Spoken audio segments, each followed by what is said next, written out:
नुआपड़ा जिला कोमना ब्लॉक जड़ामुंडा गाँव में बीजेडी फैक्ट फाइंडिंग टीम विष पी आत्महत्या करथिबा चाषी नेपाल माझी परिवार को भेटी मंडी रे धान बिक्री करि न पारी नेपाल माझी विष पी आत्महत्या करथिबा अभियोग होइतिला। बीजेडी सुप्रीमो नवीन पट्टनायक निर्देश क्रमे आज बीजेडी 5 जणिया फैक्ट फाइंडिंग टीम जड़ामुंडा गाँव में पहुंची नेपाल परिवार को भेटी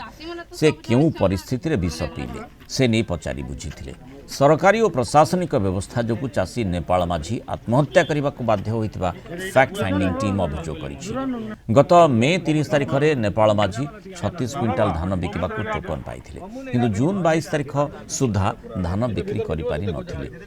ऋण केमिति सुझिबे और परिवार केमिति चलैबे ताकू नहीं चापरी थिले। आ शेषरे मानसिक भारसाम्य हराई कीटनाशक पी आत्महत्या करथिबा बीजेडी फैक्ट फाइंडिंग टीम निकटर अभियोग करिसेंति मृत चाषी परिवार लोक। राज्य सरकार तांको परिवार को आर्थिक सहायता जोगाई देबा सह तांको 3 छुआंको पाठपढ़ार दायित्व नेबा पई बीजेडी दाबी करिछि। याहति लागि मोर स्वामीटा आत्महत्या करले आर के 20 साथी किना छन मोर आरो देखबार लोक नै ना कि चाष करबार लोक नै ना मोर छुआ पिला मु केनता करी पोसमी सेटा गोटे आज्ञा मन मके सहयोग दियन जे मोर छुआ पिला माने बाहर बाहर पाठ पढो क्या हिसाब पाठ पढ़ी पारमी सेटा गोटे आपण सहयोग कले तो से पाठटा पढ़ी पारमी। आजिकाली पाठ पढ़ा तो सब पैसा दरकार नेता मन को अनुरोध कर सबू कलेक्टर एसडीओ डीएफओ मन के सबके मैं अनुरोध कर माननीय मंत्री आसीथिले नुआपड़ा जिला को समीक्षा करबा पई से दिन माननीय विधायक एवं जिलापाल जो प्रतिश्रुति देते जो बाहस्फोट मारुले से माने आसिक निजे देखिकी जातु जोड़ामुंडा मंडी रे चाषी किभली भाव रे आज हताश होइछ। नवीन बाबू नेतृत्व में ओडिशा विधानसभा रे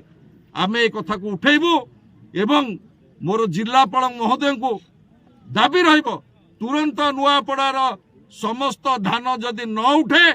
तेबे संपूर्ण भाव में प्रशासन को अचल कर दिया जिवो। आमे नेपाल माझी घर को आसी पहुंचीलु आज तांकर स्त्री पाखरु तांकर छुआ पाखरु सब जिनस हम जानिबा पई पाइलु जे प्रशासन किभली भाव में तांकु अणदेखा करिछि एवं तांकर धान न बिक्री हेबार सत्वे से आज आत्महत्या करिछन तांका पाखर कोन प्रकार उपाय रहलानी। आज जिलापाल को आमे दाबी रखुछु 7 दिन मिनिमम चाषी को टाइम दिया जाओ एवं प्रत्येक धान जो गारंटी देथिले सरकार डबल इंजिन सरकार जो गारंटी देथिले गुटे भी चाषीर धान मंडी रे रहइबो नाही से प्रतिश्रुति को सरकार पालन करंतु एवं ए सरकार चाषी मानक प्रति तिळे मात्र संवेदनशील नुहे से एभली दुखद घटना एक घटुची। आमे सरकार को सचेतन करने को चाहूँ जे ये केवल विजु जनता दल कथा नुहे ये चाषी कूलर समस्या। आगामी दिन रे जदि सरकार एभली संवेदनहीन कार्य करिवो ताहले निश्चित भाव रे एक भयंकर परिस्थिति सृष्टि हेबो एथिरे कोनोसी दुई मत नहीं।